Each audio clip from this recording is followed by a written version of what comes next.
All right, so we made some progress on Project F here. We got the whole intake taken off. We disconnected a lot of the harness there. We're going to lift it up and see about draining the radiator and getting everything disconnected here. As far as I know, there's no transmission cooler lines that go to it. So we're just going to be taking that out. And yeah, we need to remove the bracket there, but we're just lifting it just so we can get a better look underneath the car. E-brakes on, right? Yeah. Yeah. And with this whole swap, we can actually, like, when we take it out, we can still have the front wheels on it and just literally roll everything into the garage. We will obviously need to make some space, but yeah, it's getting pretty good here. So we're gonna take a look at this, take off some more stuff, and show you once we're done there. We also have this intake we're probably just gonna be selling. It's got a K&N intake, and it's just completely stock, and we're working order. It's not dirtier either, because it's pretty pink still. We can clean it. Oh, it is a bit dirty. We'll clean it though. We got some K&N cleaner stuff. Yep. So I found it, by the way. Nice. You just need a bucket. Okay. Well, behind my ramps there, we have my coolant catch. So we're gonna start draining the coolant and some other parts, and continue with this removal.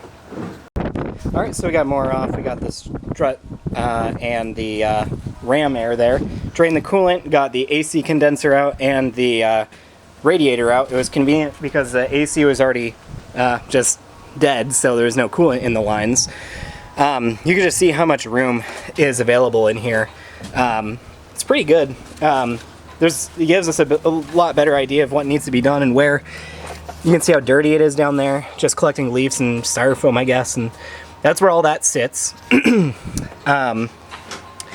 We're just going to be continually removing all this engine harness stuff.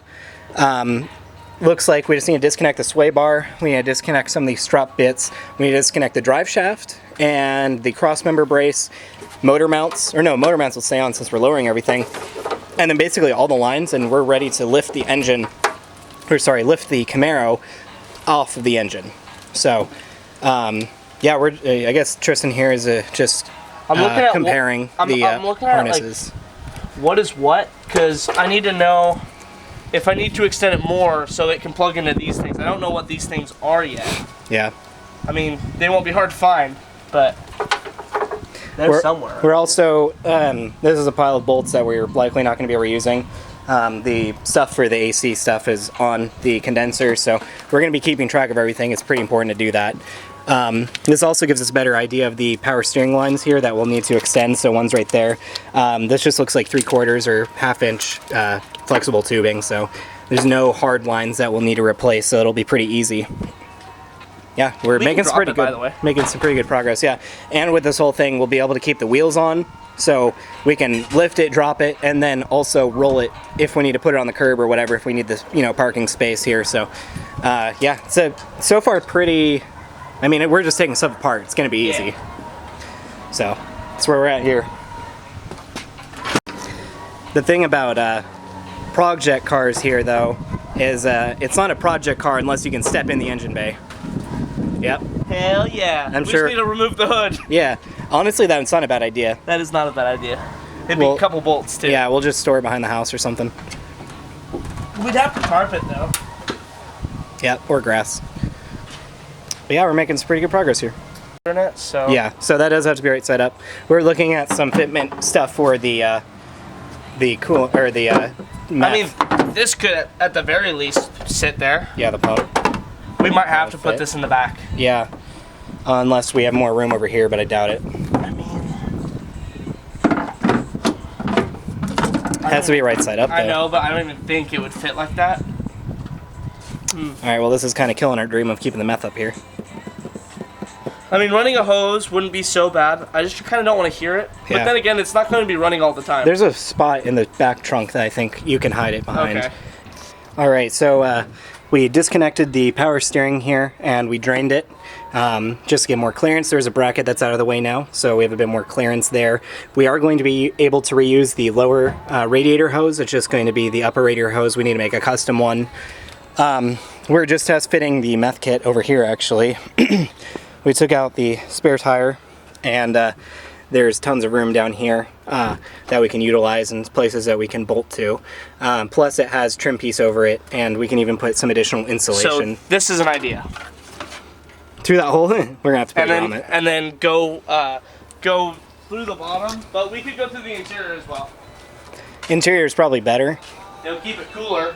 And also if there's like any potential for damaging it under the car. Yeah, that's true.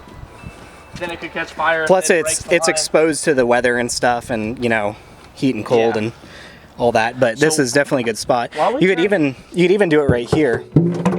See, right on against this wall, you could probably even drill it in there. Oh, I didn't even think of that. Yep. Two self tappers at the bottom. Where's I have material to make a bracket too. Oh, that will need it. Yeah. Yeah. Right we could just bolt the bottom end. Yeah. And then have the pump sit on the floor, maybe.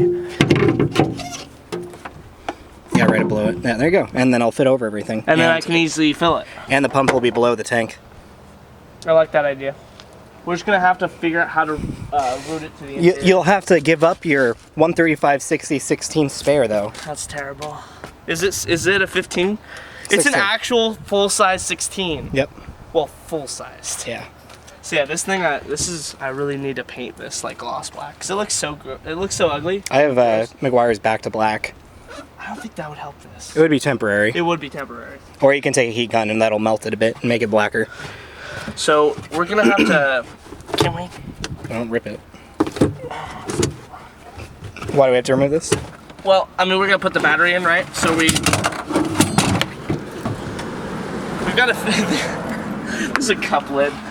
Nice. But we're gonna mount the battery down here, right? So yeah, we need to figure out where we're gonna actually like bolt it to the ground. Yeah, we can get a battery bracket and then we can just get some like 4-gauge wire and run it to where it needs to go. Oh, what are those grommets for? They're all oily. Hmm. They're gross. Oh, does it go to the antenna? Well, it doesn't even go to the antenna. It goes through the trim somewhere. Ah, if that's what it is, that makes sense. We could pull that out because I don't listen to radio. Your antenna's got. You can actually delete that antenna if you wanted to. True. Just have this nub, or do they have like things you can put? What I do with mine is I remove the. I can't really do it, but you remove it, and then you just. I have a trim piece that you literally just pop in there, so you'll see this. That's all that'll be on there. Okay. My Mustang did the same thing on it. I'll have to do that later because right now I actually do rely on the radio on this thing. Unfortunately. Yeah. I hate it. My stereo is starting to like poop out in some ways, like the Bluetooth. On the Bonneville? Oh, yeah. The Bluetooth is getting really sketchy. And so I'm just going to trade it in. This one can have that, and then... I didn't have any issues with it, but my Mustang came with a aftermarket Bluetooth stereo, and we put it in the swag in here. And then I took the one that was in my old truck, and I put it in my Mustang. Oh, you wanted to get the belt off, right? We can do that really easy. Yeah, might as well. Also, we did look at this thermostat housing. And unless we can modify it in some way, it won't clear it. We need it basically angled this way. So that's where we're at with that. We're still looking for options for the thermostat housing. Oh, that's gone forever. What was it? Thermostat housing. Oh. It's like the thermostat in my Bonneville. Yep. We still haven't found that.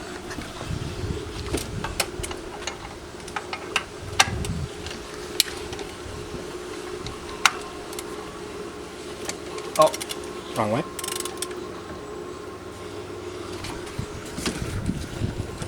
There you go. You let go. It'll come off. There should be another one. Does this one not have an accessory tensioner? No, it's just one. See, the crank is only one bit. Interesting. You don't have a supercharger on this. So. That's true.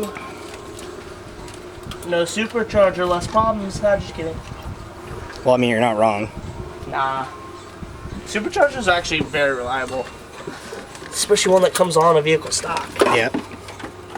It's a long bolt. Wonder if that'd work for us. Probably not. Doubt. Has it cracked at all? Oh, just a tiny bit. It's not bad. Not bad. Well, we'll put it in the pile. Yep. If anyone wants to buy it, just 5 payments of $599.95. So we're gonna see about, I guess at this point, draining the coolant and then maybe getting under the car and looking at what we need to disconnect to lower this thing. So we're gonna do that now. All right, so we got the Camaro up on all jack stands, and we are working on getting the drive shaft out. Oh wow. So no, you have to get bolts. You have to get a ratchet on top of that because that bolt goes all the way through to the top. Oh, it does? Yeah, so it's not as hard as it looks. We did it with Vince's Trans Am, but so right up here, you have the drive shaft and the torque arm. The torque arm you need to remove. It just sits right up in here. It pushes right up in there, right next to the transmission. So you remove the torque arm, and then there's 4 bolts that hold the drive shaft on, and it literally just pulls out of the transmission. We have to remove this cross member here, and then for the actual drop, we need to remove this cross member. Hello. Hi. Hi. So we're going to be working on that and getting the torque arm off and then the drive shaft off, and that's probably where we're going to end off today. So we're dealing with right now, you can see the torque arms to that 1 bolt. We already got 1 out. Basically, you need to get up top side. I literally cannot get like the angle, but there's a bolt on the top of that you need to get, 22 millimeter, and then at the bottom you need to break it off or use an impact. And then you have to push that all the way through the top, but then it threads through the top too. So it's a great design. I love it. So we need to get a mallet because that one just doesn't want to come loose. We're going to take that off. After that, that's the only thing holding the torque arm onto the transmission. You just pull it off, and then we can unbolt the drive shaft and pull it off, and that's pretty much where we're going to end off for today. You can see the custom exhaust work here. Just no muffler. Literally just looks like it was torn off or someone cut it really poorly. Pretty fun. Also, it's horribly disgusting under here and probably going to get cancer. Oh well. Oh well. So we got the drive shaft out. You can see it's a little bit leaky. Can't get this torque bar out. I mean, it literally just takes wiggling to get out of that bushing, but it's just not working well. So that's pretty much where we're going to end off today. We're going to lower everything down. We have the drive shaft out, as you can see there. Turns out that this already had a aluminum drive shaft, so you can see under all that grime, it's aluminum, so it's very light. It only feels like 20 pounds actually. Made quite a bit of progress today, so we're gonna go swim in a pool because it is very hot outside. So thanks for watching. Thanks for watching.